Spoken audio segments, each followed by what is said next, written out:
کہتے جی کہ مدرسہ عربیہ زاد العلوم میرسی کی جو تعاون کرتے ہیں، جو بھی دینی مدارس کا تعاون کرتے ہیں، اللہ ان کے رزق میں ویسے ہی برکت دیتے ہیں۔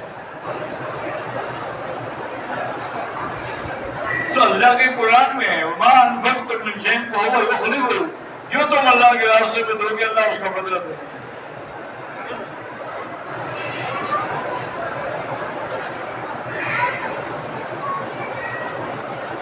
کہتے ہیں جی کہ بھینس کے گوشت میں اور دودھ کے بارے میں حضور پاک نے کچھ ارشاد فرمایا ہے۔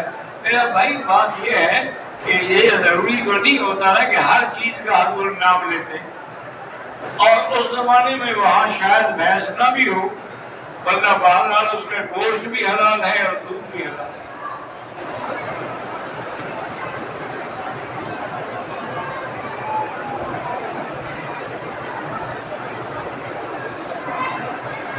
کہتا ہے جی کہ میری والدہ جو ہے بینک میں پیسے رکھ کے سود دیتی ہے، ہم نے اس کو منع بھی کیا ہے لیکن وہ منع نہیں ہوتی ہے، لیکن رہتی ہمارے ساتھ کوئی نہیں، اس کا گناہ اس پر ہے، آپ پر کیوں ہے؟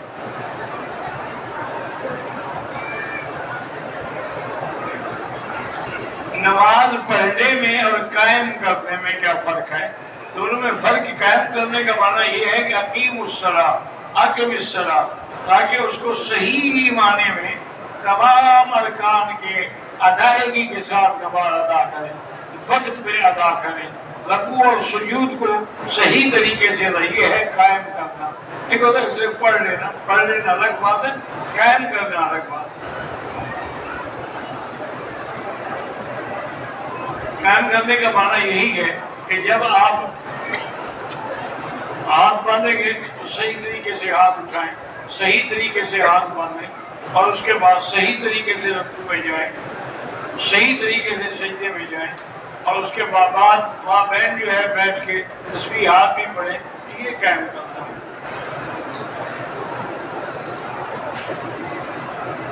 کہتے جی ہمارے ملک میں جو بڑی بڑی قبریں ہیں وہ کہتے ہیں کہ صحابہ کی ہیں، یہ بالکل غلط بات ہے، صحابہ وہاں گئے نہیں تو صحابہ کی قبریں وہاں کیسے بن گئی؟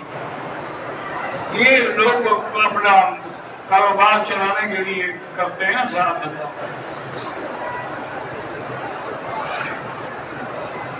وہاں سے محمد بن قاسم وہ بھی تابعی ہے، صحابی نہیں ہے۔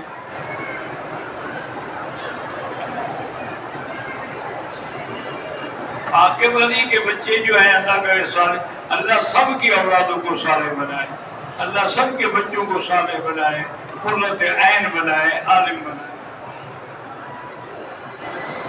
اگر ایک آدمی گھر میں تہجد کی نماز پڑھ رہا ہے اور زور سے قرآن پڑھے کوئی حاجت نہیں، اگر کسی دوسرے کی نیند میں خلل نہ پڑتا ہو تو پھر وہ زور سے بھی پڑھ سکتا ہے۔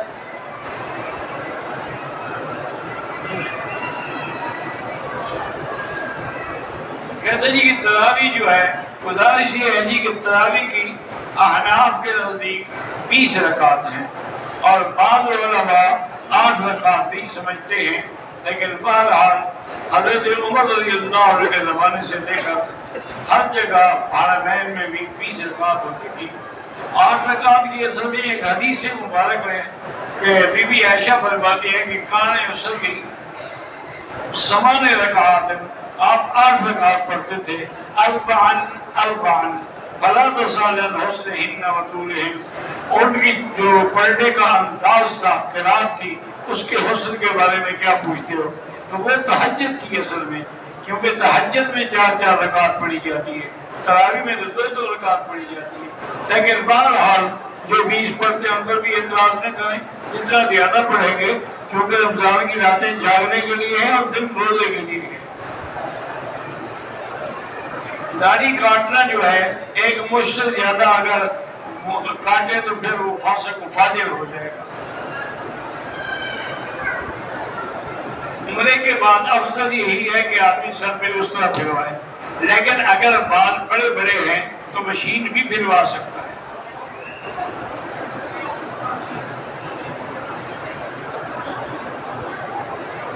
اگر عصر کی نماز میں قاعدہ اولا تشہد پڑھنا بھول جائے تو نماز دہرانی ہوگی، مسجد کا صاف کرنا۔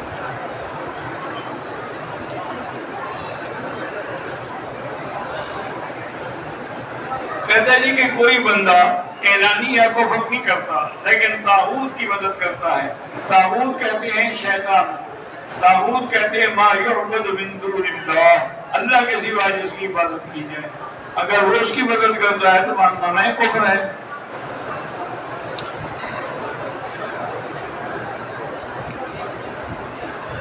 میرا دوست ہے وقاص احمد، سن کے درد کی وجہ سے وہ گر جاتا ہے.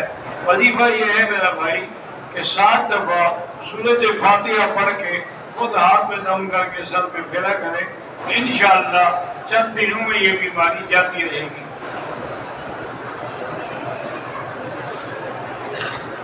میرے والد محمد خالد عباسی عمرے کا ارادہ رکھتے تھے لیکن 5 تاریخ کو ریاض میں انتقال ہو گیا. اللہم اغفرہ وارحمہ وتجاوز عنہ. انشاءاللہ ان کا عمرے کا ثواب بھی ملتا رہے گا.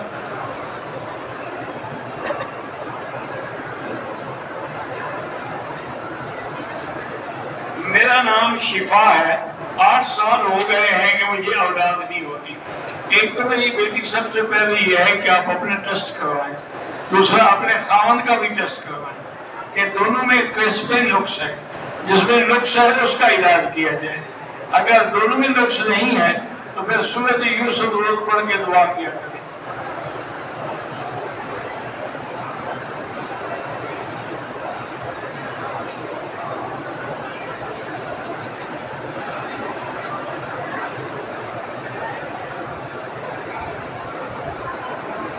میں انڈیا سے ہوں، میرا حمل جو ہے وہ بچے دانی میں نہیں جاتا بلکہ باہر ٹھہر جاتا ہے.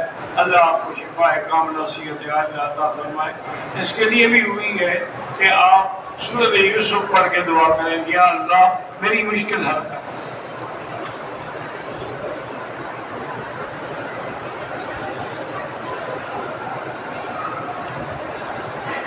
فضائل الصالحین کے مصنف پیر اقبال قریشی صاحب کی خلیفہ حکیم عبدالعلیم صاحب ہندوستان میں کام کر رہے ہیں. اللہ کامیاب کرے.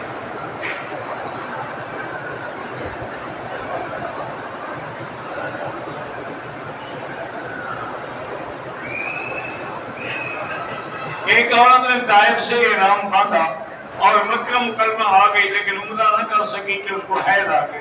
اب وہ پھر مدینہ شریف چلی گئی. تو ایسا کریں کہ وہ اسی احتیاط میں رہے اور پھر جب پاک ہو جائے تو مدینہ منورہ سے احرام باندھ کے آ کے عمرہ کر لیں.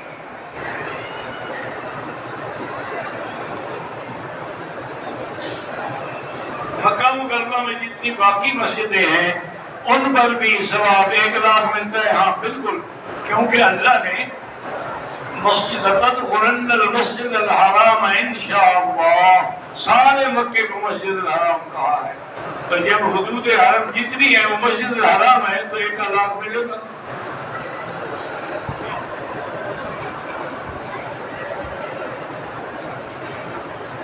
میرے ایک بھائی نوکری کی تلاش میں ہے، ایک کمپنی نے بلایا، اللہ کامیاب کرے گا. 2 رکعت پھر پڑھ کے اللہ سے دعا کر کے پھر کیا. مکے میں جو رہنے والے ہیں مستقل ان کا حج افراد ہوتا ہے، نہ تمتع ہوتا ہے نہ قران. کیونکہ تمتع اور قران ان کا ہوتا ہے جو باہر سے آتے ہیں.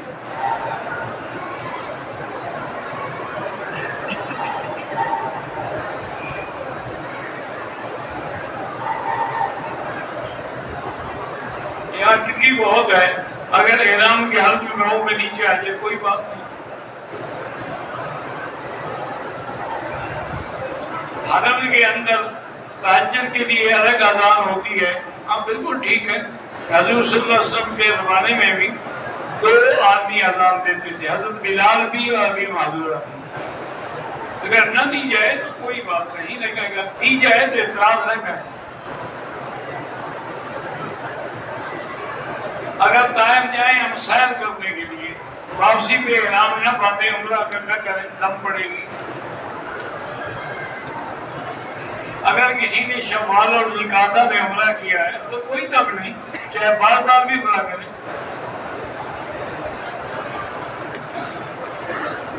میرا بیٹا 10 سال کا ہے، بڑا شرارتی ہے. شرارتی بیٹے ذہین بڑے ہوتے ہیں، اس لیے گھبراؤ نہیں، وہ اچھا ذہین ہوگا انشاءاللہ.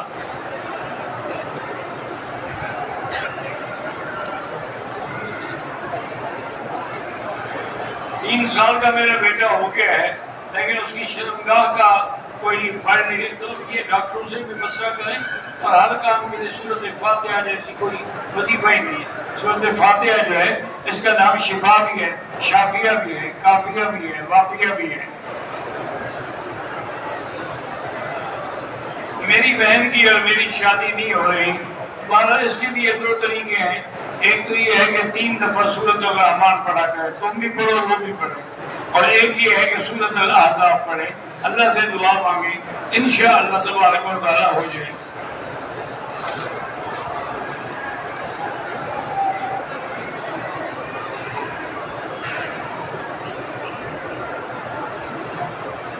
بلوچستان میں پنجگول کے مقام میں کہتے ہیں کہ صحابہ کی قبریں اللہ عالم ہم نہیں جانتے۔ مجھے رات کو نیند نہیں آتی تو آپ آیت الکرسی پڑھ کے سینے میں دم کر کے پھر سویا کریں۔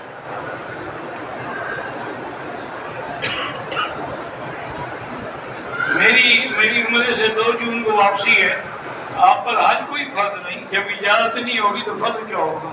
اللہم صلی علی سیدنا محمد وعلی آل سیدنا محمد کما صلیت علی ابراہیم وعلی آل ابراہیم فی العالمین انک حمید مجید۔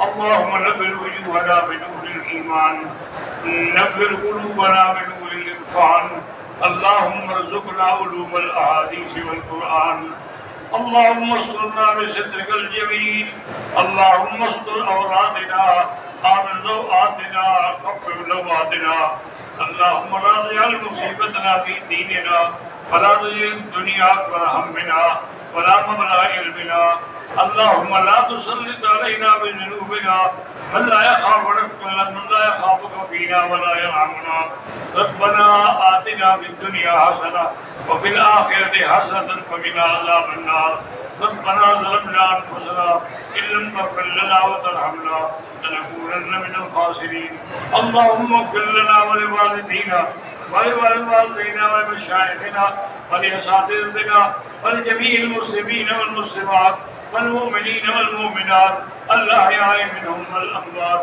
وصلى الله تعالى على خير خلقه سيدنا محمد وعلى آلہ وصحبہ اجمعین۔